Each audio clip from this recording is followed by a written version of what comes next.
Happy day, dear learners. This is Dr. Rachel KJ, Assistant Professor and Head, Department of BCom Corporate Secretaryship.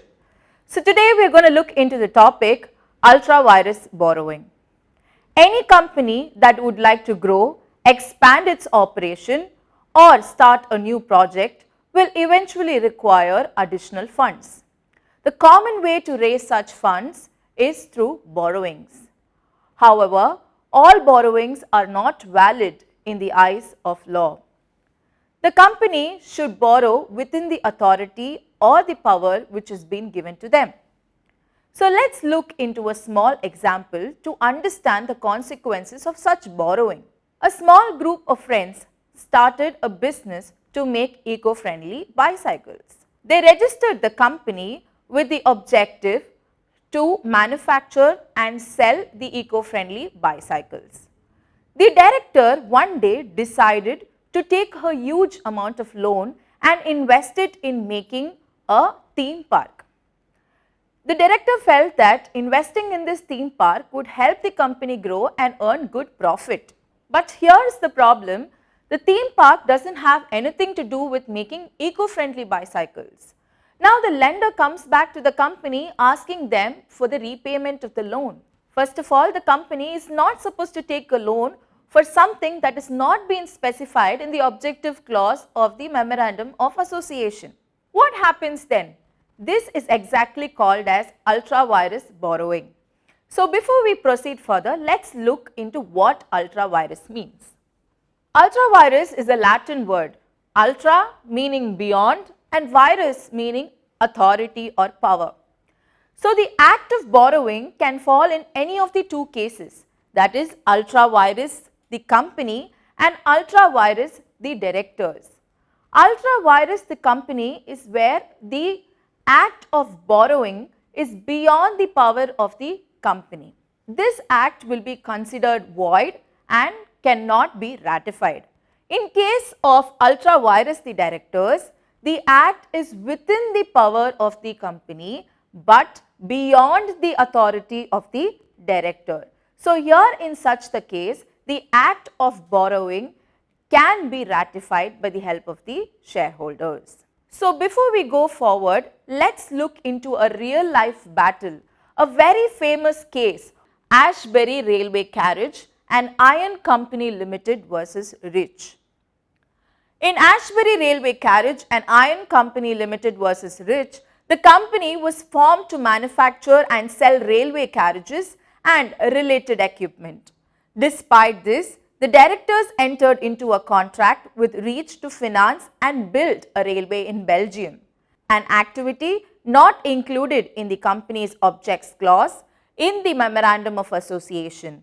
Even though the shareholders approved the deal, the House of Lords ruled the contract ultra vires and void. The court held that a company cannot perform activities beyond the scope of its stated objects and such acts cannot be ratified even by unanimous shareholder consent. This case established the doctrine of ultra vires, limiting corporate powers to what is expressly stated in their founding documents. From this, we can see that the company was formed to manufacture and sell railway carriages and related equipments only.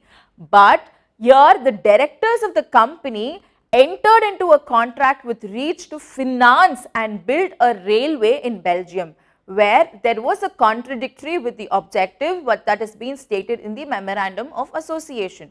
So therefore, the ultra vires borrowing arises here. Why it is ultra vires? As I stated before, the borrowing is not aligned with the objectives of the MOA. The second one, it is beyond the powers of the company. And the third one, the act of ultra vires the company and cannot be ratified by the shareholders or the directors. Now, in certain cases, the lender would have given the fund to the company in good faith, but they would have misused the fund. So in such a case, there should be some remedies for the lenders, right? So we are going to look into different cases where there will be remedies for the lenders in such ultra vires borrowing. So the first one here is injunction. So let's take an example. If a company has borrowed 50 lakhs from the lender and the lender comes to know that the money has not been utilized and it is being kept under the safe custody of the company, then the lender can issue a court order to the company stating that the money cannot be further utilized and it has to be returned back to the lender, right. So, that first one is called as injunction. Restitution. So, if the lender comes to know that the money has been utilized to purchase any of the asset or plant or machinery, right, the lender can take back the asset from the company, right.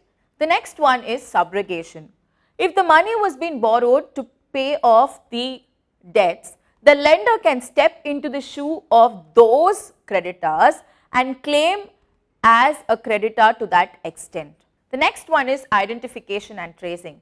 If the company has the funds in the original form as not been utilized, or you have been able to identify if the company has been given it as a fixed deposit or things like that, then you can identify from the company and you can claim the amount.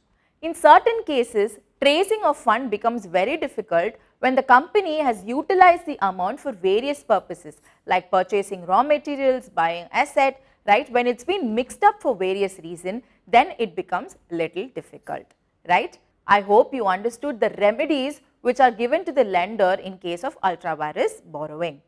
Next, we are going to look into borrowing ultra vires the directors. When the borrowing is beyond the authority of the directors, but within the scope of the company as per its AOA, is called as ultra vires the directors. So, let us look into the example. The Articles of Association of ABC Limited state that borrowing above 5 crores requires approval from the shareholders in a general meeting. However, Board of Directors independently borrows 10 crores from a bank without obtaining shareholders' approval. So, in this case, we can see that the company was allowed to borrow only 5 crores, but the directors had borrowed 10 crores, which is beyond their authority, but within the powers of the organization, right. So, why it is ultra vires the directors? In first case, the memorandum permits the borrowing, right, but the articles clearly states that the directors cannot exceed the authority. It does not have the power to borrow more than 5 crores, which is being mentioned, right. So, what is the legal effect of this? The company may ratify the act in general meeting. If ratified, the loan is valid and binding. If not, the bank can sue the directors personally for the breach of authority, right. I hope you all understood the concept of ultra vires borrowing. We saw the famous case study of Ashbury Railway Carriages and Iron Company Limited versus Riche. And we also looked into what are the remedies available for the lenders in case of ultra vires borrowing. I hope all of you are clear with the concept that we discussed today. For more informative videos, please like, share and subscribe to our M.O.P classroom. Thank you all once again.